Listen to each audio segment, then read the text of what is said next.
Dan saya hormati perwakilan dari Sel, Iya, tadi katanya habis nggak datang. serta Bapak Ibu sekalian yang tidak dapat saya sebutkan. Cik suaranya tidak masalah. Pada kesempatan pagi ini saya akan menyampaikan paparan mengenai kondisi industri karet di Indonesia. Jadi di sini saya akan memaparkan sedikit tentang dinamika harga, produksi, serta permasalahan mutu bongkar. Baiklah, kita mulai saja.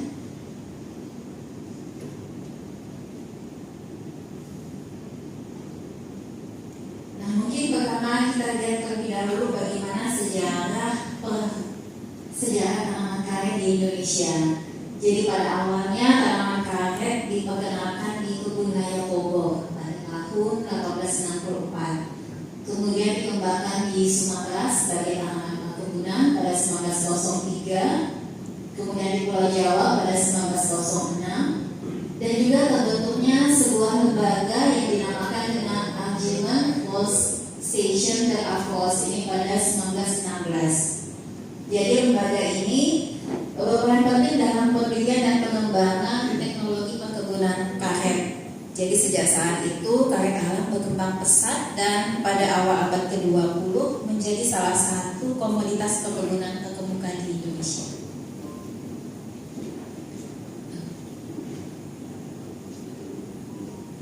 Mungkin kita lihat terlebih dahulu bagaimana posisi Indonesia di sebagai produsen karet alam di dunia. Nah, Indonesia ini adalah penghasil nomor 2 terbesar, yaitu menyumbang sebanyak 16% dari produksi karet dunia. Sedangkan posisi pertama adalah Thailand, diikuti oleh Pantai Gading, Vietnam, dan India. Nah, keunggulan dari perkebunan karet di Indonesia adalah dominasinya oleh perkebunan rakyat, yaitu sekitar 92% milik perkebunan rakyat, sisanya adalah milik swasta dan negara. Dengan produksi dengan total area sekitar 3,15 juta hektar, kemudian produksinya 2,26 juta ton, produktivitas sebesar 975 kg per hektar per tahun. Sektor ini menopang kehidupan sekitar 1,57 juta kepala keluarga petani, sehingga karet bukan hanya komoditas strategis secara ekonomi, tapi juga berperan sosial yang sangat besar. Oleh karena itu, peningkatan produktivitas, mutu dan hilirisasi karet menjadi kunci untuk menjaga daya saing Indonesia di pasar karet alam dunia. Nah, mungkin kita lihat kembali bagaimana peran industri karet di Indonesia.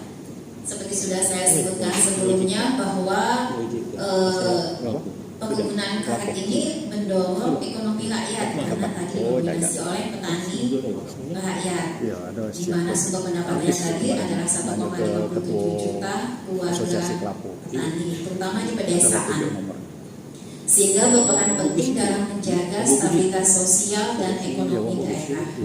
Kemudian jika kita lihat dari devisa negara, dari pada tahun 2022 ekspor untuk karet dan produk karet itu sebesar 3,54 miliar, kemudian menurun pada tahun 2023 sebesar 2,27 miliar US dollar, kemudian naik kembali menjadi 3 miliar pada tahun 2024. Yang karet tidak kata emosi. Data ini menunjukkan bahwa karet masih menjadi komoditas ekspor penting meskipun menghadapi fluktuasi pasar global. Nah, produk-produk yang bisa dibuat dari karet diantaranya ban, sarung tangan, alas kaki, matras, bakaran karet, alat finish, dan peralatan rumah tangga. Namun hingga saat ini industri hilir berbasis karet alam di dalam negeri masih belum berkembang optimal, sehingga peluang peningkatan nilai tambah melalui hilirisasi masih sangat besar. Dia buat siaran persku jawab. Setuju. Nah, ini kita lihat bahwa dari karet alam bisa dibuat berbagai macam produk karet Aku yang digunakan di berbagai Jawaban aku. macam industri, dari industri Itu aja otomotif, Sehingga transportasi, dia dapat kemudian padahal tekstil, orang industri nasional itu jawab pertanian, tidak konstruksi, benar dalam macam industri apa ada energi, dalam komite industri aja. elektronik, medis, dan industri inovatif dan ramah lingkungan. Dia kata Karena sifat atau keunggulan dari karet itu dalam sendiri, keuangan. yaitu dia Jadi memiliki tahu elastisitas benar yang ilmunya itu. tinggi, kemudian kekuatannya Habis dan dia dong gandeng. tahan aus, sehingga aplikasinya sangat beragam. Iya, kena nyangkut ke kaki. Nah, kita coba lihat Sebenarnya kalau bagaimana kita perkembangan harga karet itu kan mudah alam di 3.500 di dunia dari tahun 1968 hingga tahun 2025. Alasannya kan Jadi kita bisa lihat bahwa karet pernah berjaya, yaitu harganya di atas 3 US dollar pabrik. pada tahun 2010 hingga 2012. Tapi setelah itu mengalami penurunan yang fluktuatif. Dan sekitar 10 tahun terakhir, harga karet alam sebagian besar berada pada kisaran 1 hingga 2 US dollar per kilogram. Ini relatif rendah dan stagnan. Dan pada saat yang sama, di mana biaya produksi meningkat seperti tenaga kerja, pupuk, dan input lainnya. Kondisi ini menyebabkan margin keuntungan petani semakin tertekan dan menjadi tantangan utama dalam keberlanjutan usaha perkebunan karet rakyat. Nah, kita coba melihat bagaimana proyeksi harga karet. Jadi yang di sebelah kiri ini adalah perkembangan harga karet seperti dijelaskan sebelumnya. Sedangkan yang sebelah kanan adalah proyeksi harga karet. Jadi setelah mengalami penurunan harga, akan terjadi peningkatan harga kembali hingga di atas 3 US dollar per kilogram dalam jangka panjang. Nah, jika kita lihat kondisi sekarang, yaitu tahun 2025 ini proyeksinya hampir mirip dengan kondisi sekarang, hampir mirip dengan proyeksi ini. Jadi kita berharap proyeksi ini dapat terrealisasi, di mana harga karet akan semakin meningkat ke depannya. Oke. Prediksi sama prediksi aku kemarin waktu 2025 prediksi aku. Nah, kemudian kita melihat penurunan produksi karet alam di Indonesia, di mana harga karet pada tahun 2019 itu produksinya sekitar 3,04 ton. Kemudian terjadi penurunan hingga tahun 2024 sebesar 2,26 ton atau menurun sekitar 0,78 juta ton. Di mana posisi terbesar penurunan tentu saja di penurunan di tingkat petani. Nah, faktor-faktor yang mempengaruhi penurunan ini adalah yang pertama karena konversi ke komoditas lain yang lebih menguntungkan, kemudian perkebunan karet yang ditinggalkan karena harga yang rendah, kemudian tanaman karet yang tua atau rusak, kemudian program pengemajaan yang tertunda, serta adanya penyakit bulu daun Asclepias yang menekan produktivitas secara signifikan. Jadi secara keseluruhan tren ini menjadi tantangan struktural bagi industri karet nasional dan menegaskan pentingnya percepatan peremajaan, pengendalian penyakit serta kebijakan yang mendukung keberlanjutan produksi ke depan. Nah, ini kita coba melihat luasan area karet alam di Indonesia. Di sini kita bisa juga melihat penurunan luasan area secara nasional itu menurun minus 4,12% per tahun. Nah, untuk perkebunan rakyat menurun minus 4,09% per tahun, perkebunan negara minus 0,85% per tahun, dan perkebunan swasta yang paling besar itu minus 5,95% per tahun. 15% maksud. Jadi kondisi ini, penurunan ini seperti disebutkan sebelumnya diperparah karena berbagai faktor yang sudah saya sebutkan sebelumnya.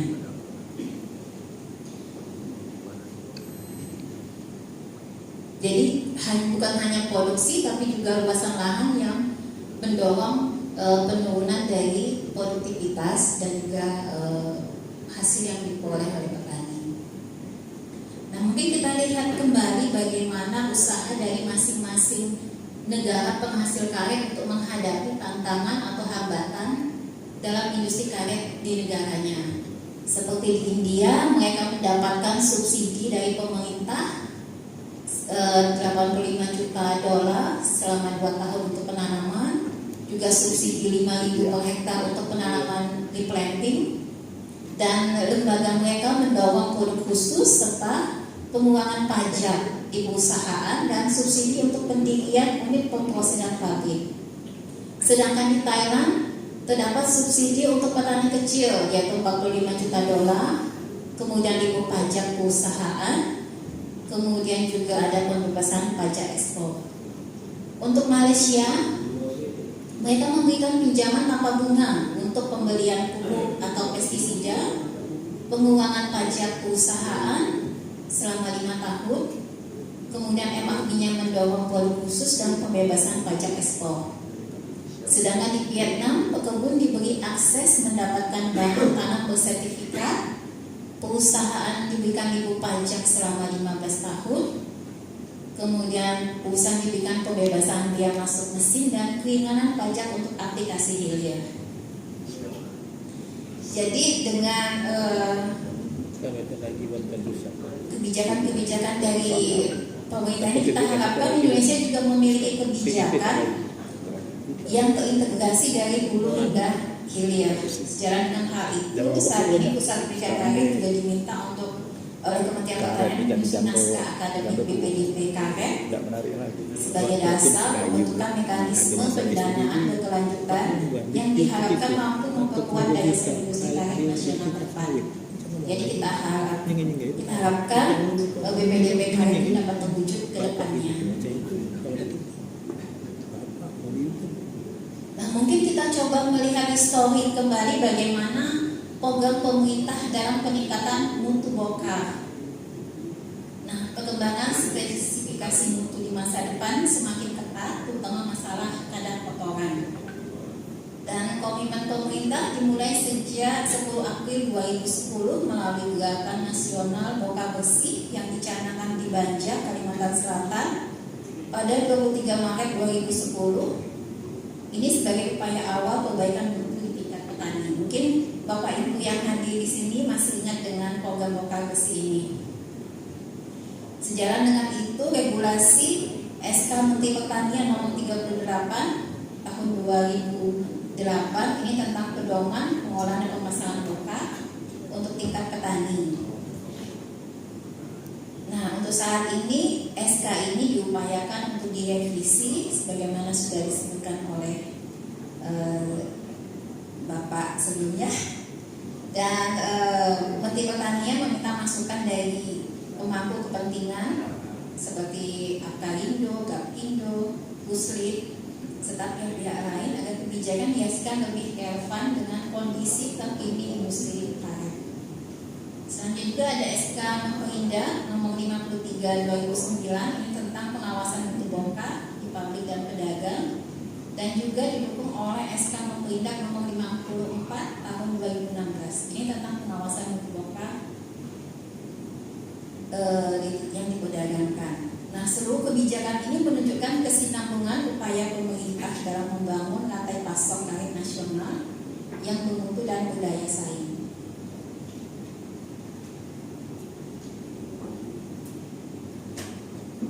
Nah, untuk peningkatan mutu ini bukan hanya peran dari satu pihak saja, tetapi harus melibatkan seluruh rantai pasok. Di sini ada 4 faktor utama yaitu pabrik, petani, pedagang, dan pemerintah daerah. Untuk pabrik, ini berperan penting dengan menunjukkan komitmen hanya menerima bokar bersih dan menolak bokar kotor. Pedagang harus konsisten memperdagangkan bokar bersih serta menerapkan perbedaan harga sebagai insentif mutu.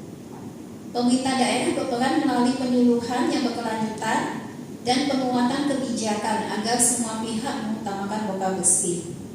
Sementara itu, petani menjadi kunci utama dengan kesadaran untuk secara konsisten menghasilkan bokar bersih. Jika keempat pihak ini berjalan searah, maka peningkatan mutu bokar akan berkelanjutan. bagaimana tantangan mutu bokar di lapangan? Nah, mutu bokar ini masih sangat bervariasi antar wilayah dan juga antar pelaku yang menyebabkan kualitas menjadi tidak seragam. Kemudian tantangan berikutnya adanya kontaminasi atau kotoran seperti tanah, pasir, kayu, atau bahan asing lainnya yang menurunkan kualitas bokar. Selain itu masih banyak ditemukan penggunaan bahan pengumpal yang tidak terkontrol, baik dari segi jenis maupun dosis yang dapat berdampak pada sifat fisik dan kimia karet. Nah, semua permasalahan ini akhirnya menimbulkan dampak langsung pada harga dan kepercayaan pasar. Bokar yang bermutu rendah tidak hanya dihargai lebih murah, tetapi juga menurunkan citra dan daya saing karet alam Indonesia. Oleh karena itu, tantangan ini perlu ditangani secara sistematis dan bersama-sama. Nah, untuk ini Pusat Penelitian Karet Sembawa saat ini sedang mengembangkan koagulan baru yang dinamakan dengan Kogiko. Kita harapkan dengan Kogiko ini bisa digunakan di petani karena harganya lebih ekonomis dan juga dapat meningkatkan mutu dari bokar petani. Nah, mungkin kita coba melihat terlebih dahulu bagaimana bokar yang bermutu tinggi. Ini adalah persyaratan teknis berdasarkan SK Memperindak 2016. Jadi bokar itu tidak mengandung kontaminan vulkanisat karet, kontaminan berat, dan kontaminan ringannya tidak lebih dari 5%, serta menggunakan bahan pembeku anjuran atau pengumpalan secara alami. Nah, untuk menghasilkan bokar bermutu tinggi ini sebenarnya tidak sulit. Seperti yang sudah disebutkan sebelumnya, jadi kita tidak menambahkan bahan karet dan juga menggunakan pengumpal anjuran dan pembekuannya di tempat yang bersih, tidak di lubang tanah. Kemudian bokarnya disimpan di tempat yang khusus atau terlindung dari sinar matahari dan tidak direndam. Jadi sebenarnya tidak sulit bisa untuk dipercepat. menghentikan bokar bermutu tinggi. 7 menit lewat. Ya, Pak. Nah, mungkin kita coba melihat bagaimana pemasaran bokar. Sebenarnya ada dua tipe. Yang pertama tradisional, yang kedua dengan terorganisir. Nah, untuk pemasaran secara tradisional, ini adalah memiliki rantai pemasaran yang panjang, yaitu dari petani dijual ke pedagang desa, kemudian pedagang besar, lalu ke pabrik pengolah, dan ke pabrik pengolah dan eksportir. Nah, semakin panjang rantai ini, berarti semakin besar potongan harga yang diterima oleh petani. Bisa dibersihkan. Iya, ya. Selain juga tidak ada perbedaan harga antara bokar bersih dan bokar kotor. Nah, yang kedua ini tentang pemasaran bokar terorganisir. Jadi ini yang paling ideal, karena petani dapat membentuk kelompok tani atau membentuk koperasi, KUB atau PPB. Jadi dengan kemitraan atau dengan lelang, petani bisa mendapatkan harga yang lebih tinggi karena lebih pendek rantai pemasarannya. Nah, ini adalah faktor apa saja yang menentukan harga bokar. Nah, sebenarnya ada dua faktor. Yang pertama itu faktor yang tidak dapat dikuasai oleh petani, karena ini adalah harga karet alam dunia. Jadi kita tidak bisa berbuat apa-apa terhadap harga karet. Tapi ada faktor yang bisa dikuasai petani, yaitu yang pertama adalah jenis dan mutu bokar, kadar karet kering, dan pilihan pola pemasaran. Jadi jika kita ingin mendapatkan harga yang maksimal, kita harus menghasilkan bokar yang bersih, K3 yang tinggi, serta pilihan pola pemasaran yang tepat. Nah, ini sedikit tentang penentuan harga FOB. Jadi harga FOB C20 ini adalah harga C20 di pelabuhan ekspor setempat dikali dengan nilai tukar rupiah. Nah, harga bokar 100% K3 adalah harga FOB C20 dikurang hak biaya pengolahan dan keuntungan pabrik. Sedangkan harga beli atau jual bokar di tingkat petani di tingkat pabrik adalah harga bokar dikali dengan K3. Jika petani menggunakan jasa pedagang, ada pengurangan harga, yaitu harga jual di tingkat pabrik dikurang dengan biaya dan keuntungan pedagang. Nah, ini adalah usulan program komoditas karet. Dan jika usulan jangka pendek, kita harapkan adanya program nasional pengendalian wabah penyakit gugur daun Pestalotiopsis, kemudian adanya alokasi pupuk bersubsidi untuk perkebunan karet rakyat, diversifikasi usaha tani, multiplikasi dan pemberdayaan PPP atau pelembagaan petani karet, serta akselerasi pembiayaan usaha tani. Untuk jangka panjang, kita harapkan adanya program peremajaan karet rakyat terkoordinasi dan berkesinambungan, kemudian penyusunan master plan pengembangan komoditas karet, mendorong tumbuhnya industri hilir karet dalam negeri dan pembentukan badan karet nasional. Demikianlah yang bisa saya sampaikan pada pagi hari ini. Saya akhiri dengan wassalamualaikum warahmatullahi wabarakatuh.